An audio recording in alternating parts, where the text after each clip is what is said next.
Hello everyone, आप देख रहे हैं अपना यूट्यूब चैनल कैंडिड टेक। मैं हूं आपके साथ मंशा त्रिपाठी।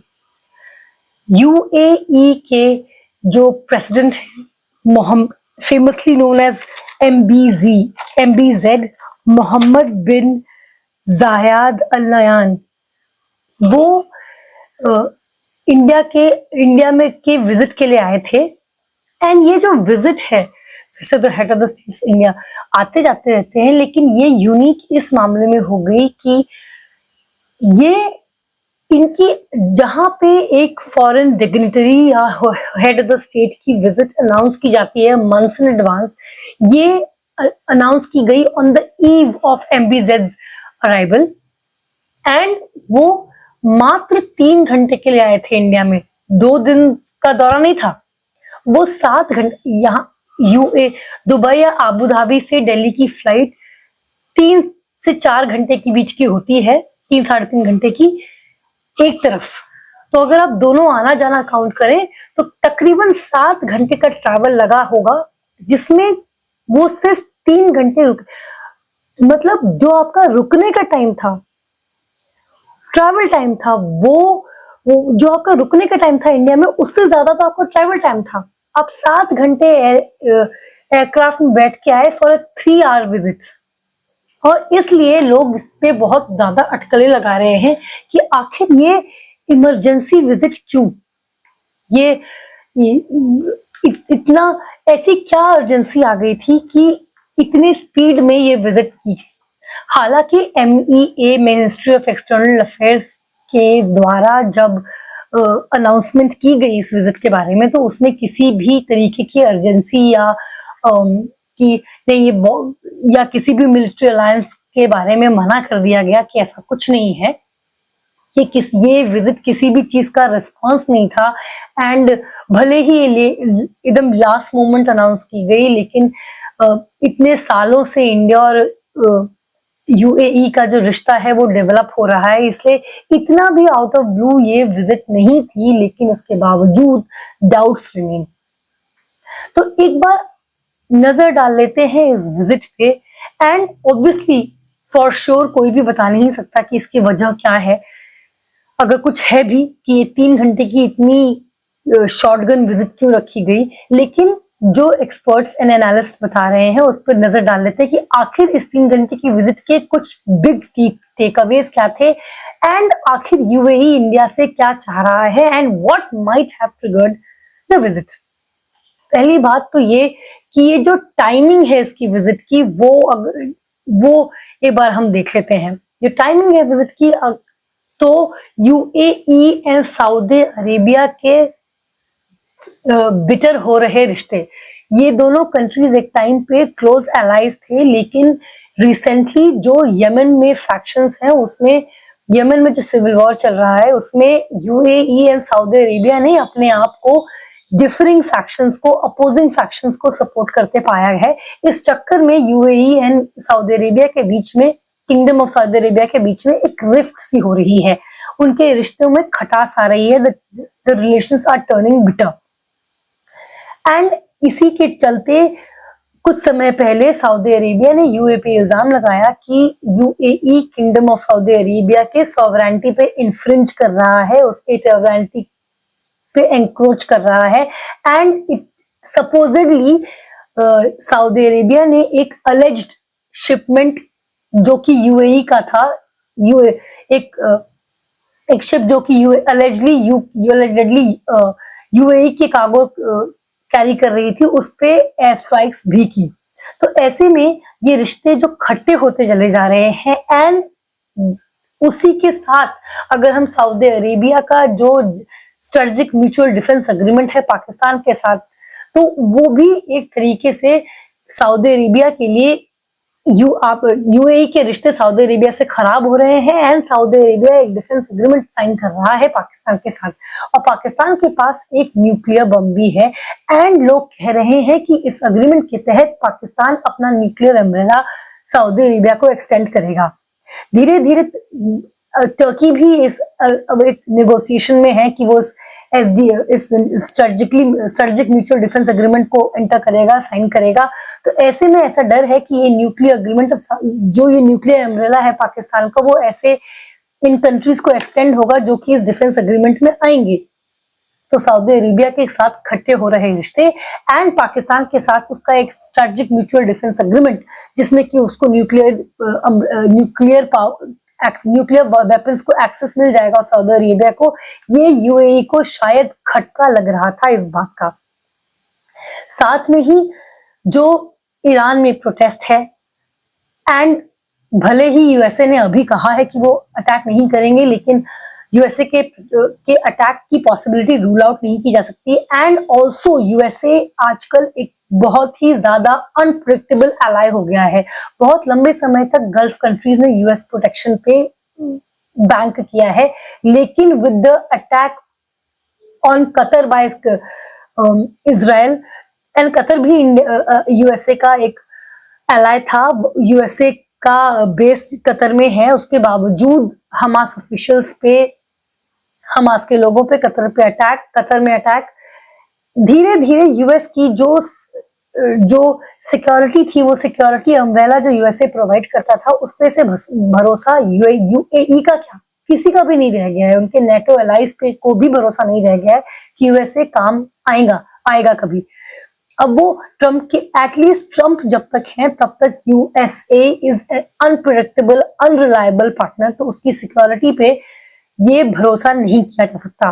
तो UAE is looking for partners, reliable partners somewhere, someplace else, जो कि कल को अगर, हालांकि इसके चांस बहुत ही नेग्लिजिबल हैं, लेकिन इंसान को तैयारी तो फ्यूचर की करके रखनी ही पड़ती है, कंट्रीज को तैयारी तो फ्यूचर रखनी ही पड़ती है कि कल को अगर सऊदी अरेबिया के साथ ये कॉन्फ्लिक्ट गहराता है तो कोई पार्टनर उसके साथ होना चाहिए।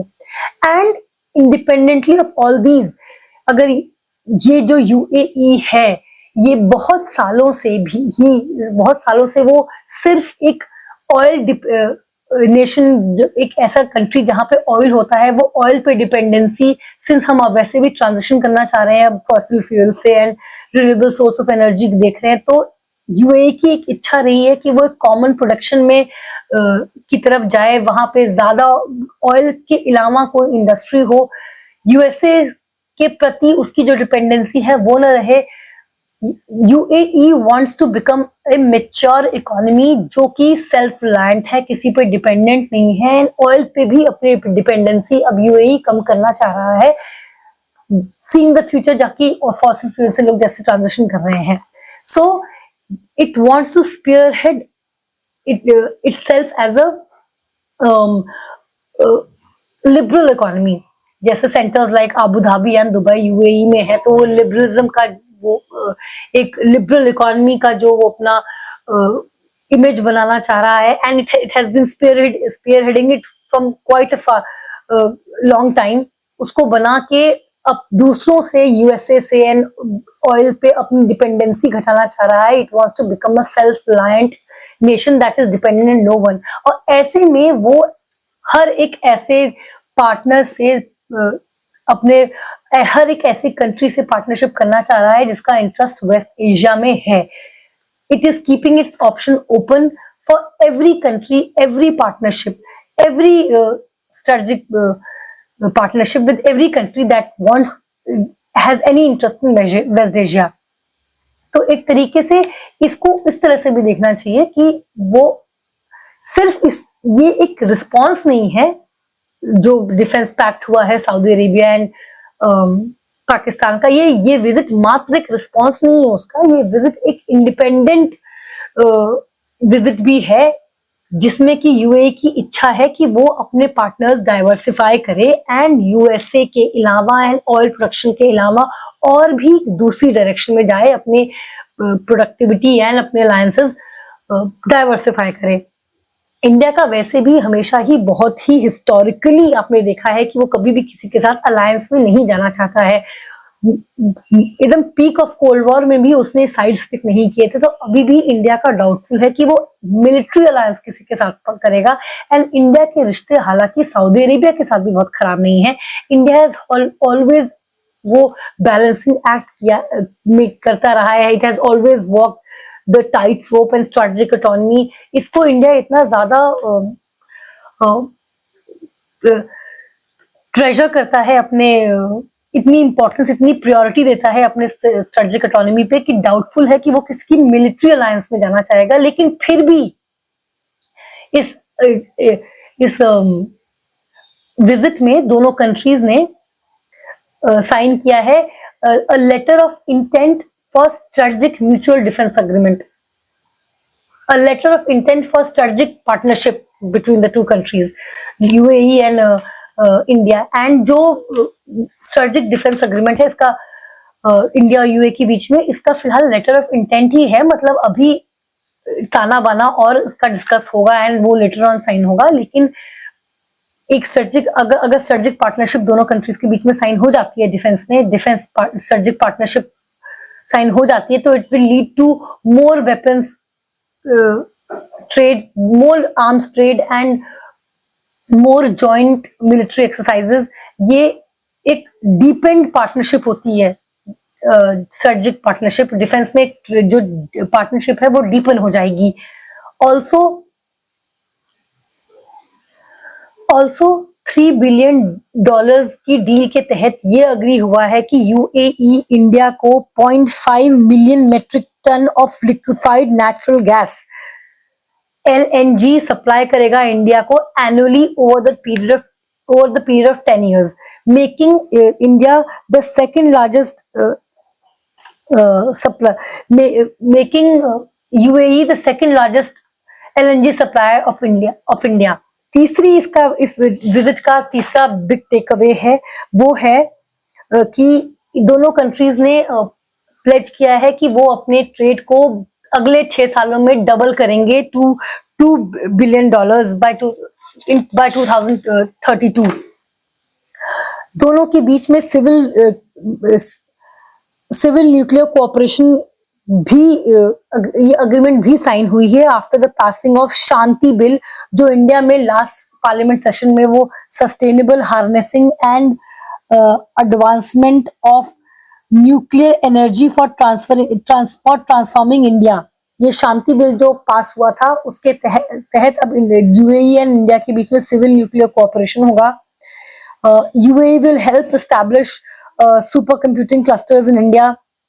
ऑल्सो जो गिफ्ट सिटी है गुजरात में, Gujarat international finance tech city, इसमें इंडिया अपना, इसमें आबू धाबी अपना डीपी बैंक स्थापित करेगा, डीपी वर्ल्ड। दोनों countries UAE and India will start joint ventures in polar science. Polar science कहते हैं कोई भी scientific study in the polar area, जैसे कि आर्कटिक या Antarctic. UAE will also help set up international airport, MRO facility and pilot training facility in धुलीरा। ये एक दूसरी सिटी है गुजरात में जहां पे स्मार्ट सिटी बनाने के लिए देख रहे हैं। Special SIR special investment region Dholera, इसको बनाएंगे, वहां पे यूएई इन्वेस्ट करेगा। यूएई के साथ स्पेस इंफ्रास्ट्रक्चर एंड सैटेलाइट, इन पे भी एग्रीमेंट साइन हुआ है। साथ ही साथ इस विजिट में यूएई ने क्रॉस बॉर्डर टेररिज्म को आउटराइट कंडेम किया है। There was an outright condemnation of terrorism in the visit. UAE के प्रेसिडेंट ने आतंकवाद को कंडेम किया है। ये इंडिया के लिए एक बहुत बड़ा टेक अवे होगा। ये 3 घंटे की विजिट में उन्हें काफी, विजिट शॉर्ट थी लेकिन इसके टेक अवेज बड़े बड़े हैं। पालम एयरपोर्ट पे आए, मोदी जी ने अपना जो प्रोटोकॉल है वो तोड़ के उनको खुद रिसीव किया, एंड जो प्रेसिडेंट थे MBZ उनको गले लगाया। उनकी MBZ के साथ एक बड़ा जत्था आया था जिसमें कि वहां के क्राउन प्रिंस जो कि डिफेंस मिनिस्टर भी हैं वो भी थे। एंड इस विजिट के बाद कुछ चीजें अगर आप देखें तो ऐसी भी हुई हैं कि यूएई ने इंडिया के 900 प्रिजनर्स को रिलीज कर दिया है as a goodwill towards New Delhi. And UAE August 2025 से एक अग्रीमेंट निगोशिएट कर रहा था with Pakistan to operate an international airport, जो कि अब जंक कर दिया गया है। अब यूएई वो एयरपोर्ट नहीं ऑपरेट करेगा। एक टाइम पे पाकिस्तान और यूएई के रिश्ते काफी अच्छे हुआ करते थे, लेकिन जब से Saudi Arabia and Pakistan, Saudi Arabia and UAE का जो रिश्ता है वो खट्टा हुआ है एंड पाकिस्तान ने सऊदी अरेबिया का साथ दिया। इनफैक्ट गल्फ कंट्रीज में मोस्टली जो क्लैश यमन में हुआ, यमन के ऑपोजिट फैक्शंस को सपोर्ट करने के चलते सऊदी अरेबिया एंड यूएई के बीच जो खटास आई, उसमें मोस्टली गल्फ कंट्रीज ने सऊदी अरेबिया का साथ दिया है, इंक्लूडिंग पाकिस्तान साथ दिया है, एंड पाकिस्तान ने भी सऊदी अरेबिया का ही साथ दिया है। ऐसे में कहीं ना कहीं शायद यूएई आइसोलेटेड फील कर रहा हो, इसलिए अपने पार्टनर्स को एक्सपैंड करना, जो ऑलरेडी अच्छे पार्टनर्स हैं उनके साथ अच्छी पार्टनरशिप बनी रहे, वो दूसरे खेमे में न चले जाएं, वो भी एक यूएई के थिंकिंग में रहा होगा। आज के लिए इतना ही, मुझे दीजिए इजाजत। इस टॉपिक पर चर्चा के लिए बने रहे मेरे चैनल कैंडिडेट के साथ। इस वीडियो को लाइक करें, शेयर करें, इस वीडियो पर राय जरूर दें, मेरे चैनल को प्लीज सब्सक्राइब करें। सी यू नेक्स्ट टाइम।